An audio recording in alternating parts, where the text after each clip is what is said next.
నమస్కారం AP journalism వార్తలకు స్వాగతం నా పేరు సుమలత వార్తల్లో ముందుగా హెడ్లైన్స్ గతంలో ఎప్పుడూ లేదు ఒక్క రోజులోనే 97.54% మందికి పెన్షన్లు అందించాం సీఎం చంద్రబాబు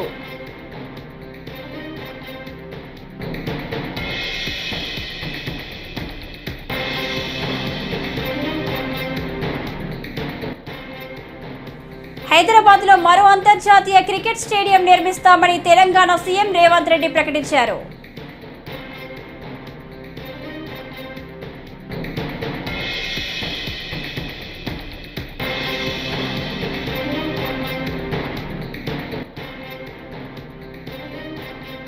ఉమ్మడి విశాఖ జిల్లా స్థానిక సంస్థల ఎమ్మెల్సీ వైసీపీ అభ్యర్థిగా బొత్స ఎంపిక.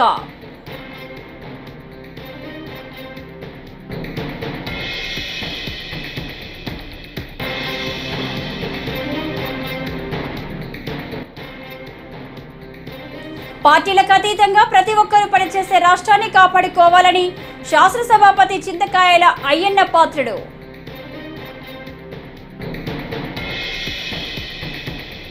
ఇక డీటెయిల్స్ చూస్తే నిన్న ఆగస్టు ఎన్టీఆర్ భరోసా సామాజిక పెన్షన్ల పంపిణీలో స్వయంగా పాల్గొన్న ఏపీ ముఖ్యమంత్రి చంద్రబాబు దానిపై ఇవాళ ట్వీట్ చేశారు. 1వ తేదీనే ఇంటి వద్ద 2,737 కోట్లతో 64 లక్షల మందికి పెంచిన పెన్షన్ల పంపిణీ ఎంతో సంతృప్తికరనిచ్చిందని తెలిపారు. గతంలో ఎన్నడూ లేనంతగా కేవలం ఒక్కరోజు వ్యవధిలోనే రికార్డు స్థాయిలో 97.54% మందికి పెన్షన్ల పంపిణీ చేశామని వెల్లడించారు. వృద్ధులు, దివ్యాంగులు, ఇతర లబ్ధిదారుల ఆర్థిక భద్రత మా బాధ్యత. పెరిగిన పెన్షన్ ఆ పేదల జీవితాలకు భరోసానిస్తుంది. పెన్షన్ల పంపిణీ కార్యక్రమంలో భాగస్వాములైన ప్రభుత్వ ఉద్యోగులు, అధికారులకు అందరికీ మనస్ఫూర్తిగా అభినందనలు.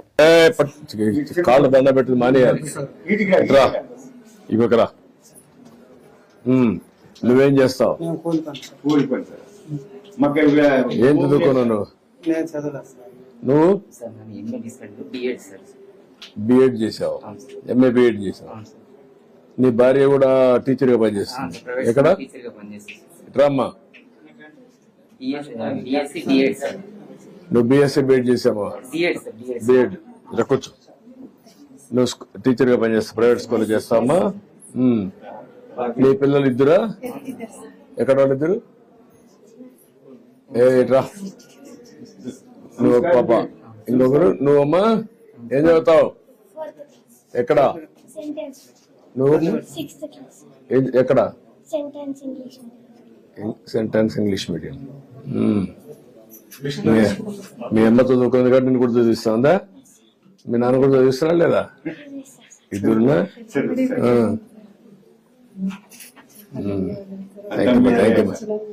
ఇప్పుడు నువ్వేం పని చేస్తావు? సార్ నేను డైలీ వేజెస్ కింద వాటర్ వర్క్స్ దీంట్లో వర్క్ చేస్తున్నాను సార్. ఆర్డబ్ల్యూ దీంట్లోనే శ్రీరామరెడ్డి డ్రింకింగ్ వాటర్ ఉంది సార్, దాంట్లో డైలీ వేజెస్ కింద వర్క్. ఇప్పుడు నువ్వు టెక్నాలజీ ఏం నేర్చుకోలేదా?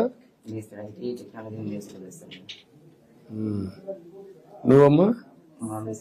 నీకు టెక్నాలజీ నేర్చుకోవాలా? ఓన్లీ బిఎడ్ వర్క్ చేసి డిఎడ్ చేసావు.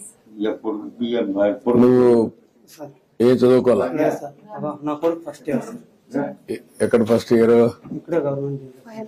ఇట్రా, నీ భార్య వద్దమ్మా, నువ్వు కూడా చదువుకోలేదమ్మా.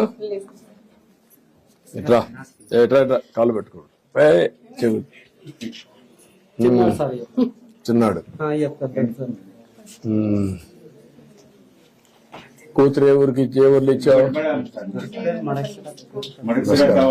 ఎక్కడమ్మా? నువ్వెక్కడ? వద్దు వద్దులే. మీ ఆయన ఏం చేస్తాడు? వద్దే ఏమా? మగ్గాలు, కూలి మగ్గాలు చేస్తా.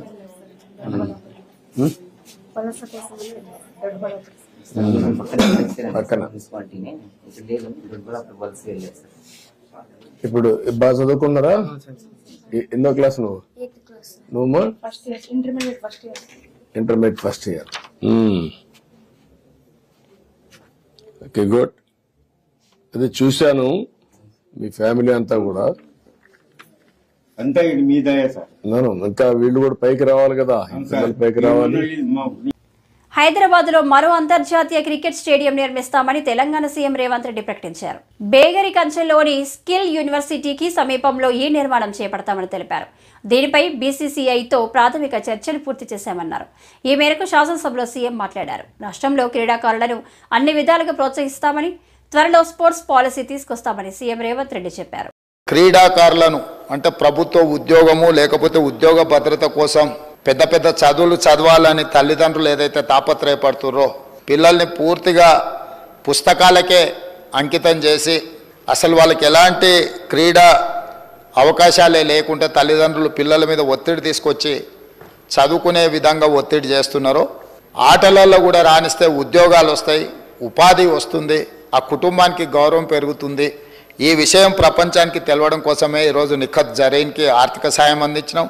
జూబ్లీహిల్స్ బంజారాహిల్స్ ప్రాంతంలో ఇల్లు కట్టుకోవడానికి 600 గజాల ప్లాట్ ఇచ్చినాం. అదేవిధంగా సిరాజ్కు కూడా మనం ప్రభుత్వ ఉద్యోగం గ్రూప్ 1 అతని ఎడ్యుకేషన్ క్వాలిఫికేషన్ లేకపోయినా ఎగ్జామ్షన్ ఇచ్చి నేను పదే చెప్పిన చదువు కంటే కూడా క్రీడలలో రాణిస్తే తప్పకుండా ఉద్యోగ భద్రత ఉంటుందని. ఇంటర్మీడియట్ పాస్ అయిన సిరాజ్కు మనం ఇస్తున్న గ్రూప్ 1 జాబ్కి యాక్చువల్గా డిగ్రీ క్వాలిఫై అయి ఉండాలి. మనం ఆ ఎడ్యుకేషన్ కూడా ఎగ్జామ్షన్ ఇచ్చి మరి మనం సిరాజ్కి ప్రభుత్వ ఉద్యోగం ఇవ్వడం జరిగింది అధ్యక్ష. నిఖత్ జరీన్ గ్రాడ్యుయేట్ కాబట్టి వారికి కూడా మనము గ్రూప్ 1 డిఎస్పి కార్డర్ పోస్ట్ ఇవ్వడం జరిగింది. ఈరోజు నేను తమ ద్వారా తెలంగాణ రాష్ట్రంలో కంప్లీట్గా స్పోర్ట్స్ పాలసీని తీసుకురాదలుచుకున్నాము. వివిధ రాష్ట్రాలల్లో మేము వాటిని స్టడీ చేసి వాటికి సంబంధించిన సమాచారాన్ని కూడా సేకరించినాము. అత్యధికంగా క్రీడాకారులకు ప్రోత్సాహకాలు ఇస్తున్నది హర్యానా రాష్ట్రము. అంటే అర్జున్ అవార్డీస్ కానీ ఇతర ఏ అవార్డీస్ అయినా ఇతర మెడల్స్ ఏం తీసుకొచ్చినా ఆటోమేటిక్గా వాళ్ళకి సహాయం అందించే విధంగా ఒక పాలసీ ఉన్నది. అంటే ఆర్థిక సహాయం కావచ్చు, లేకపోతే ఇల్లు కట్టుకోవడానికి కావచ్చు, లేకపోతే వాళ్ళకు ప్రభుత్వంలో ఉద్యోగాలు ఏ స్థాయి ఏ మెడల్ వస్తే ఏ విధంగా వాళ్ళకి ప్రభుత్వంలో ఉద్యోగ అవకాశాలు కల్పించాలనో హర్యానా స్టేట్లో బెస్ట్ పాలసీని అడాప్ట్ చేసుకున్నారు అధ్యక్ష.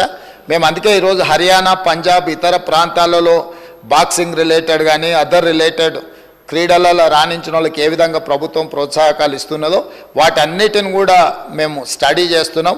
వచ్చే సమావేశాలలో స్పోర్ట్స్ పాలసీని సభలో చర్చకు పెట్టి మిత్రుడు బీజేపీ ఎమ్మెల్యే గారు ఏదైతే సలహా చెప్పినరో స్పోర్ట్స్ స్టేడియంలను కూడా ప్రోత్సహించడానికి ఈరోజు ప్రభుత్వం దాని మీద ప్రత్యేకంగా దృష్టి పెట్టినాం. వీలైనంత మేరకు మండలానికి ఒక మంచి మినీ స్టేడియంను నిర్మిస్తే నిజంగానే ఉపయోగం ఉంటుంది. కాకపోతే ఈరోజు తెలంగాణలో భూముల విలువ అత్యధికంగా పెరిగిపోయి ప్రభుత్వ భూములు కబ్జాలకు లోనయ్యి చాలా ప్రాంతాలలో లేవు. ఎక్కడైనా ఏదైనా మండల కేంద్రాలలో ఒకవేళ భూమి అందుబాటులో ఉంటే ప్రభుత్వానికి బడ్జెట్ కేటాయించడానికి ఎలాంటి ఇబ్బంది లేదు. అదేవిధంగా ఉమ్మడి విశాఖ జిల్లా స్థానిక సంస్థల ఎమ్మెల్సీ వైఎస్ఆర్సీపీ అభ్యర్థిగా బొత్స సత్యనారాయణను పార్టీ అధ్యక్షులు మాజీ ముఖ్యమంత్రి వైఎస్ జగన్మోహన్ రెడ్డి ఎంపిక చేశారు. ఉమ్మడి విశాఖ జిల్లా నాయకుల సమావేశంలో నిర్ణయం అభ్యర్థులపై నాయకుల అభిప్రాయాలు తెలుసుకున్న వైఎస్ జగన్ అనంతరం బొత్సను ఎంపిక చేశారు. ఉమ్మడి విశాఖ స్థానిక సంస్థల ఎమ్మెల్సీ స్థానం కోసం ఆగస్టు 6న ఉప ఎన్నికల నోటిఫికేషన్ విడుదలవుతుంది. అదే రోజు నుంచి నామినేషన్ల స్వీకరణ మొదలవుతుంది. ఆగస్టు 13 వరకు నామినేషన్ల స్వీకరణకు గడువు ఉంది. 14న పరిశీలన, ఆగస్టు 16న ఉపసంహరణకు గడువుగా ఈసీ నిర్ణయించింది. ఆగస్టు 30న ఉదయం 8 నుంచి సాయంత్రం 4 గంటల వరకు ఉప ఎన్నిక జరుగుతుంది.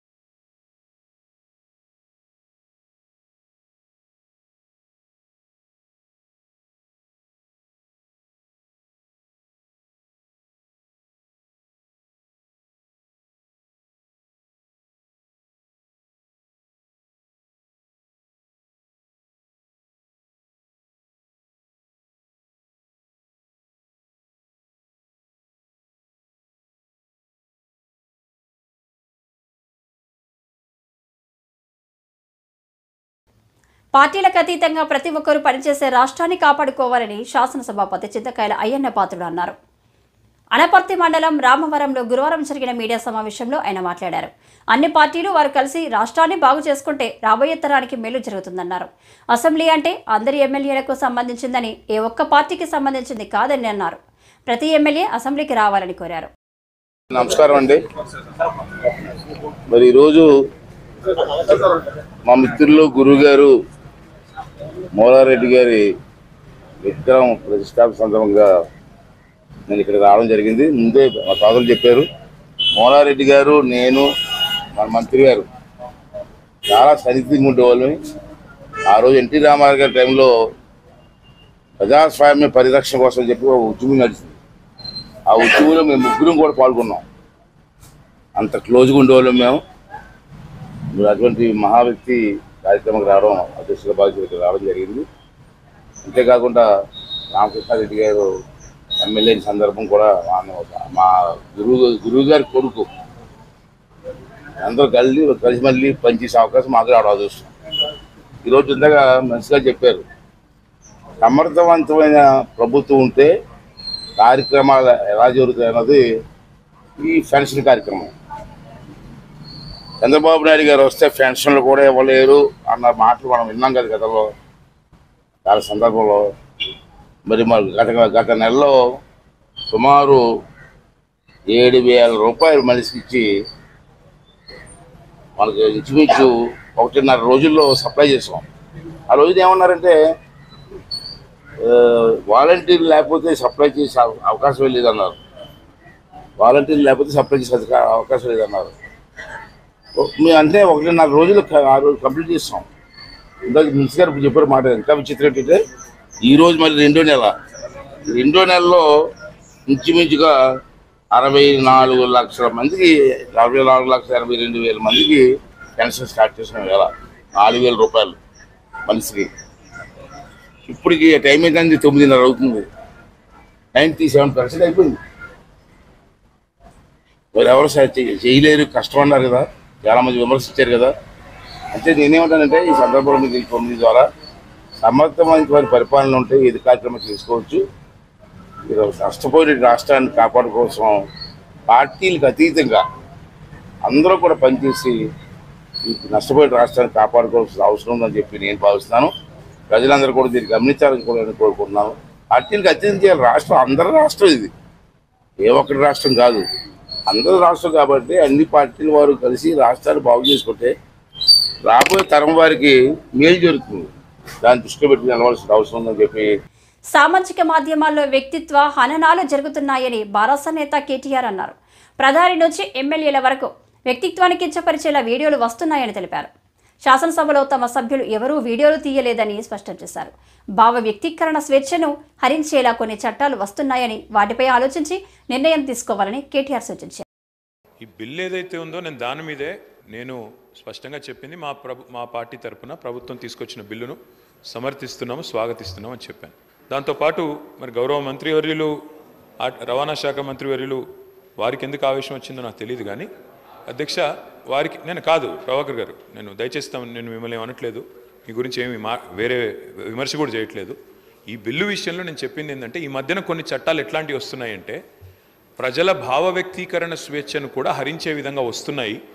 తెలంగాణలో మీరు చెప్పారు గతంలో కొంత ఇలాంటి కార్యక్రమాలు జరిగినాయి, ఇబ్బందులు జరిగినాయి, మేము వచ్చిన తర్వాత దాన్ని మారుస్తామని చెప్పారు. కర్ణాటకలో అక్కడి ప్రభుత్వం, కాంగ్రెస్ ప్రభుత్వం, కేంద్రం తీసుకొస్తున్న చట్టాల వల్ల, కొన్ని చట్టాల వల్ల పోలీస్ రాజ్యం అయ్యే ప్రమాదం ఉంది. కాబట్టి మేము కొన్ని సవరణలు చేస్తామని చెప్పారు. నేను రాష్ట్ర ప్రభుత్వాన్ని నేను అడిగేది ఏమంటే మన రాష్ట్రంలో ముఖ్యంగా ఇక్కడ ఈ సభలో కూర్చున్న వాళ్ళలో కూడా చాలామంది గతంలో వామపక్ష ఉద్యమాల్లోంచి, లెఫ్ట్ ఉద్యమాల్లోంచి, పౌర హక్కుల సంఘాల, ప్రజా సంఘాల నుంచి వచ్చిన వాళ్ళు ఉన్నారు.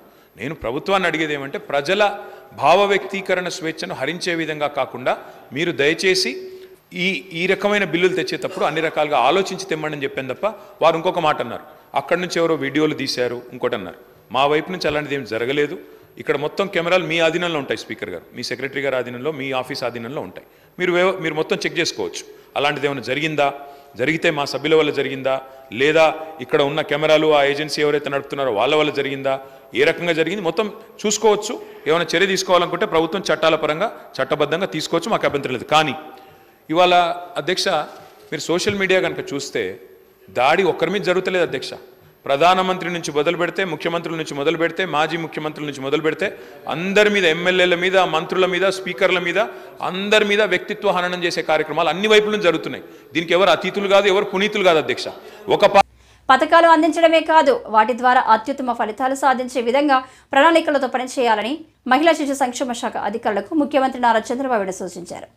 శుక్రవారం సచివాలయంలో మహిళా శిశు సంక్షేమ శాఖపై సమీక్ష వేశారు. మహిళలు అంగన్వాడీ కేంద్రాల్లో చిన్నారులు కోసం అమలవుతున్న కార్యక్రమాలపై సమీక్షించారు.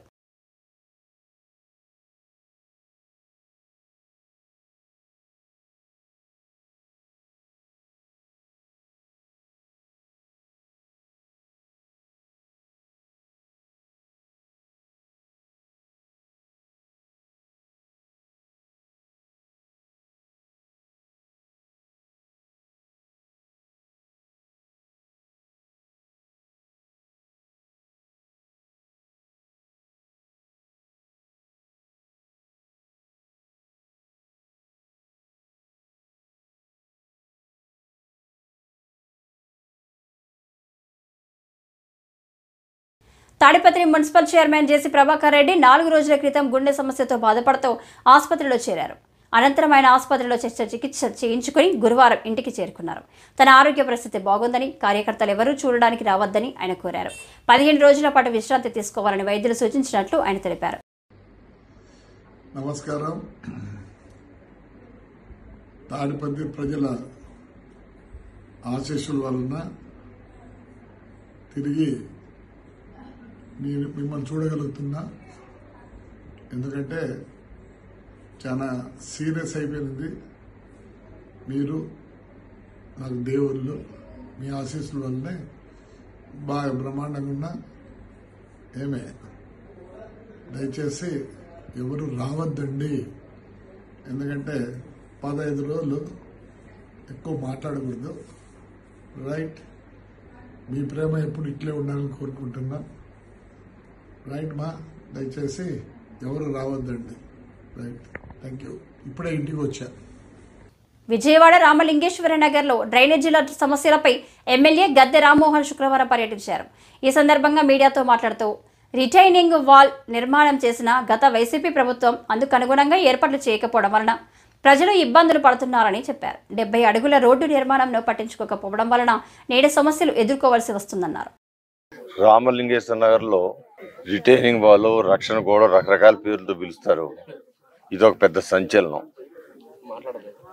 ఎందుకంటే 35 సంవత్సరాల నుంచి పేద ప్రజల కోరిక మేరకు నారా చంద్రబాబు నాయుడు గారు 2014లో ముఖ్యమంత్రి అయిన తర్వాత, ఆయన ముఖ్యమంత్రి పదవి చేపట్టిన తర్వాత మొట్టమొదటి కార్యక్రమం ఏం చేశారంటే విజయవాడ నగరం వచ్చి ఇక్కడ రిటైనింగ్ వాల్ ఎట్టా కట్టాలనేది పరిశీలించారు. ఆ ఆంజనేయ స్వామి సాక్ష్యం, ఆ ఆంజనేయ స్వామి గుడెక్కి అక్కడి నుంచి చూసి అధికారులకి సూచనలు ఇచ్చి దీన్ని మొదలు పెట్టించడం జరిగింది. అది ఒక చరిత్ర. అయితే ఈ రిటైనింగ్ వాల్ పక్కన 70 అడుగుల రోడ్డు రావాలనేది ప్రపోజల్, దాంట్లో ప్రాజెక్ట్ లో ఉన్న అంశం. అది కేవలం తర్వాత దాన్ని కొనసాగించే విధానంలో జగన్మోహన్ రెడ్డి గారి ప్రభుత్వం దానిలో ఒక 50 కోట్లు కాజేయాలి ఏదో రకంగా ఉద్దేశంతోనే ఆ రోడ్డు పక్కన పెట్టేసి ఒక ఇసుకంతా, నదులు ఇసుకంతా ప్రొక్లమేట్ ఇక్కడ పోసారు. ఇదేదో సీ విజన్ అనో లేకపోతే రివర్ వ్యూ అనో ఏదో పెట్టారు. సరే, రివర్ వ్యూ అని పేరు బాగానే ఉంది, అది చూడటానికి కూడా కొంచెం బాగానే ఉండొచ్చు. కానీ ఇక్కడ ఉన్న అనేక మంది కొన్ని వేల కుటుంబాలు ఉన్నాయి ఇక్కడ. మొత్తం యనమల కుదురు మొదల నుంచి చూసుకుంటే బస్ స్టాండ్ వరకు ఉన్న వేలాది కుటుంబాలు ఉన్నాయి. వాళ్ళ అవసరం ఏంటి, వాళ్ళకి ఏం కావాలనే ఆలోచన కొంచెం చేయలేదు చంద్రబాబు గారు. కాబట్టి ప్రజల అవసరం గుర్తెరిగి ఇక్కడ రోడ్డు ఉండాలని చెప్పి ఆయన ప్లాన్ చేశారు. ఇప్పుడు ఆ రోడ్డు లేకుండా ఇసుక పోసేయటం వల్ల వచ్చే సమస్యలు అన్నీ కాదు. అసలు మాకు గోడ ఎందుకు కట్టారా బాబు అని ప్రజలు బాధపడే పరిస్థితిగా ఇక్కడ మురుగంతా ఆగిపోవటం, ఆ మురుగు ఇళ్లలోకి వచ్చేయటం, ఇబ్బందులు పడతాం. ఇక్కడ దీనికి ప్రత్యేకంగా అండర్ గ్రౌండ్ డ్రైనేజ్ కూడా వేశారు. ఇంద్రకిలాద్రిపై వేంచేసి ఉన్న దుర్గమ్మను ప్రముఖ సినీ నటి నిర్మాత నిహారిక కొణిదెల శుక్రవారం దర్శించారు. కమిటీ కుర్రోళ్లు చిత్ర ప్రమోషన్లో భాగంగా విజయవాడ వచ్చిన ఆమె దుర్గమ్మను దర్శించుకున్నారు. దుర్గమ్మ దర్శనం అనంతరం ఆలయ ఈవో అమ్మవారి చిత్రపటాన్ని ప్రసాదాన్ని అందజేశారు. తాను నిర్మించిన కమిటీ కుర్రోళ్లు చిత్రం విజయవంతం కావాలని దుర్గమ్మను వేడుకున్నట్లు తెలిపారు.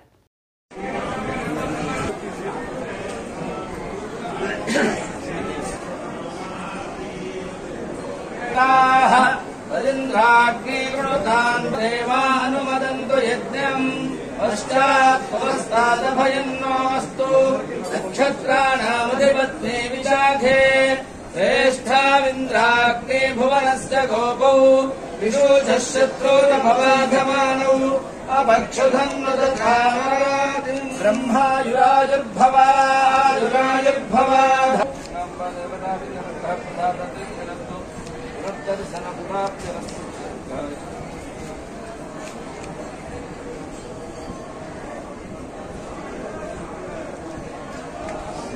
దక్షిణ కైలాసంగా పేరుగాంచిన ప్రముఖ పుణ్యక్షేత్రం శ్రీకాళహస్తీశ్వర ఆలయంలో త్రయోదశి సందర్భంగా శుక్రవారం వెండి నంది వాహనంపై స్వామి అమ్మవార్లను ప్రదోష నంది సేవ నిర్వహించారు.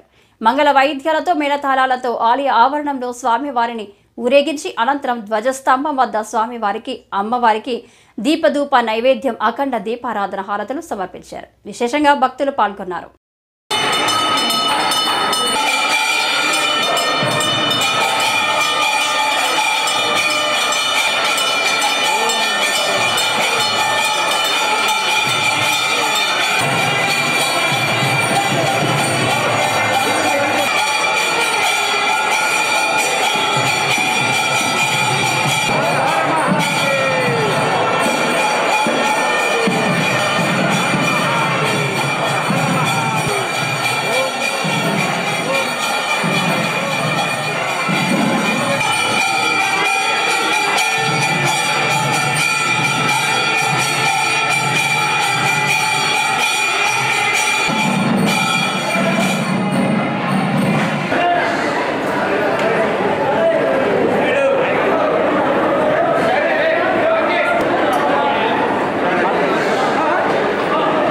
రాజోలు మలికిపురం మండలంలోని గొల్లపాలెం గ్రామంలో కొందరు గంజాయి తాగుతున్నట్లు వచ్చిన సమాచారం మేరకు దాడులు నిర్వహించామని ఎస్ఐ సంపత్ కుమార్ గురువారం తెలిపారు.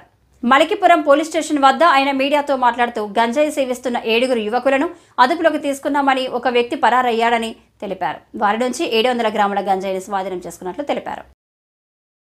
నేను మలికిపురం పోలీస్ స్టేషన్ ఎస్ఐని, doctor BR Ambedkar Konaseema district Razole circle అండి. ఈరోజు నేను ఈ మీడియా ముఖంగా తెలియపరుస్తున్న విషయం ఏంటంటే, నేను గంజాయి కేసు రిజిస్టర్ చేశాను. ఆ గంజాయి కేసులో ఆ 7 ముద్దాయిలను పట్టుకున్నాను. నేను 7 ముద్దాయిల్ని పట్టుకున్నాను, కానీ కేసు రిజిస్టర్ చేసిన నేను చాలా బాధపడుతున్నాను. ఎందుకంటే గంజాయికి బానిసలైపోయి వాళ్ళ ఆరోగ్యం పాడు చేసుకుని, వాళ్ళ కుటుంబ వ్యవస్థ పాడు చేసుకుని, ఆరోగ్యం పాడు చేసుకుని, ఆర్థికంగా, ఆరోగ్యపరంగా, వాళ్ళ కుటుంబ పరంగా, సామాజిక పరంగా అన్ని విధాలుగా వాళ్ళు కోల్పోతున్నారు. వీళ్ళు కూడా ఏ వయసు వారు ఉంటున్నారంటే 18 సంవత్సరాల నుంచి 30 సంవత్సరాల లోపు వాళ్ళే ఉంటున్నారు. ఇది ఏంటంటే, ఇది మా ఇంటికి సంబంధించిందో, లేదా మా గ్రామానికి సంబంధించిందో, మా జిల్లాకు సంబంధించిందో అని అనుకోవద్దండి. ఇది మన దేశానికి సంబంధించిన సమస్య. ఇది దయచేసి ప్రతి ఒక్క బిడ్డ కూడా, ప్రతి ఒక్క తల్లి కూడా, ప్రతి ఒక్క కుర్రాడు ఎవరైనా సరే మీ దృష్టికి వస్తే, అంటే వాళ్ళు జైలుకి వెళ్ళిపోతారని కాదు, కానీ దీన్ని మనం ఈ స్థాయిలో అరికట్టకపోతే రేపొద్దున మన భారతదేశం మొత్తం ఎలా అయిపోద్ది అంటే యవనస్తుడు లేని దేశం కింద అయిపోద్ది. మనం అంతా చాలా బాధపడతాము, అనుత్పాదక జీవులు అయిపోతాం. భారతదేశం అంతా వెనకబడిపోద్ది. ఒక ఆఫ్రికా ఖండం ఎలా తయారైపోతుందో అలా తయారైపోయిన ఆశ్చర్యపోవసం లేదు. దయచేసి మీకు నీ చేతులెత్తి మొక్కేది ఏంటంటే, ఎట్టి పరిస్థితుల్లో మీ దృష్టిలోకి వస్తే concern police station, nearest police స్టేషన్కి. తణుకు పట్టణంలో అన్నా క్యాంటీన్ పునః ప్రారంభించడానికి చర్యలు చేపట్టినట్లు ఎమ్మెల్యే ఆర్ఎమ్మెల్యే రాధాకృష్ణ అన్నారు. శుక్రవారం తణుకులో అన్నా క్యాంటీన్ మరమ్మత్తు పనులను ఆయన పరిశీలించారు. ఈ సందర్భంగా ఎమ్మెల్యే మాట్లాడుతూ కూటమి ప్రభుత్వం అధికారంలోకి వచ్చిన తర్వాత అన్నా క్యాంటీన్ ప్రారంభిస్తామని ఇచ్చిన హామీ నిలబెట్టుకుంటామని చెప్పారు. ఈ నెల 15న ప్రారంభించనున్నట్లు తెలిపారు. స్వర్గీయ నందమూరి తారక రామారావు గారి ఆశయం ఏదైతే ఉందో, ప్రతి పేదవానికి పట్టెడన్నం పెట్టాలనేది ఆ రోజు స్వర్గీయ నందమూరి తారక రామారావు గారు ఆలోచనలో ఉండేది. ఆయన ఆశయాలకు అనుగుణంగా 2014లో చంద్రబాబు నాయుడు గారు ముఖ్యమంత్రి అయిన తర్వాత అన్నా క్యాంటీన్లు ప్రారంభించి పేదలందరికీ కూడా 5 రూపాయలకే భోజనాన్ని అందించే విధంగా ఆ రోజు అన్నా క్యాంటీన్లు ప్రారంభించడం జరిగింది. ఎంతోమంది పేదలకి ప్రతిరోజు కూడా రాష్ట్ర వ్యాప్తంగా అన్నా క్యాంటీన్ల ద్వారా ఈరోజు అందరికీ భోజనాన్ని అందించే విధంగా చేయడం జరిగింది.